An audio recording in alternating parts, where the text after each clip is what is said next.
રાજ્યના ગૃહ રાજ્યમંત્રી શ્રી હર્ષ સંઘવી સાહેબના માર્ગદર્શન હેઠળ ડીજીપી શ્રી વિકાસ સાય સાહેબની સૂચના અને સુરત રેન્જ આઈજી શ્રી પ્રેમવીરસિંહ સાહેબની જે માર્ગદર્શન છે એ મુજબ જે તેરા તુચકો કાર્યક્રમ સમગ્ર રાજ્યમાં તેરા તુચકો કાર્યક્રમ અલગ અલગ જિલ્લાઓમાં કરવામાં આવતો હોય છે. એના ભાગરૂપે આજે Valsad DYSP Vapi division office ખાતે એસઓજીની કચેરી ખાતે અહીંયા સમગ્ર જિલ્લામાં છેલ્લા 6 થી 8 મહિનામાં અલગ અલગ વ્યક્તિઓના રસ્તામાં બાઇક પરથી પડી ગયેલા મોબાઈલ કે બસ સ્ટેશનમાં ગુમ થયેલા મોબાઈલ કે કોઈ જગ્યાએ એમણે શોપિંગ મોલમાં ક્યાંય ગયા હોય એમના મોબાઈલ પડી ગયા હોય, શાકભાજીની લારી પર કંઈક શોપિંગ કરવા ગયા હોય ત્યારે અલગ અલગ પબ્લિક પ્લેસમાં જે લોકોએ પોતાના મોબાઈલ ગુમાવ્યા છે એની ગુમ થયેલા મોબાઈલની જે અમને અરજીઓ મળેલી હતી એના આધારે જે કમ્પ્લેન્ટ્સ મળી એના આધારે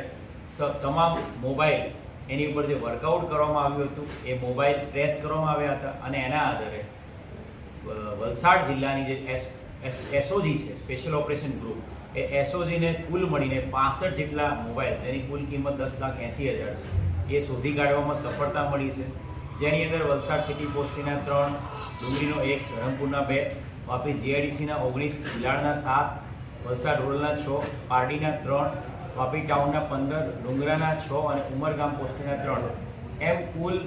65 જેટલા મોબાઈલો અલગ અલગ શોધી કાઢવામાં સફળતા મળી છે. અને આ તમામ મોબાઈલ જે વ્યક્તિઓના હતા એ તમામ વ્યક્તિઓને આજે રૂબરૂ બોલાવીને એસપી, ડીવાયએસપી અને પીઆઈ તમામ અધિકારીઓની રૂબરૂમાં એ તમામ વ્યક્તિઓને પોતાના મોબાઈલ પાછા આપવામાં આવ્યા છે. તમામ લોકોમાં એક ખુશીની લાગણી છે કે એમના મોબાઈલ જે ગુમ થયેલા હતા એને પોલીસે શોધી કાઢવામાં સફળતા મળી છે.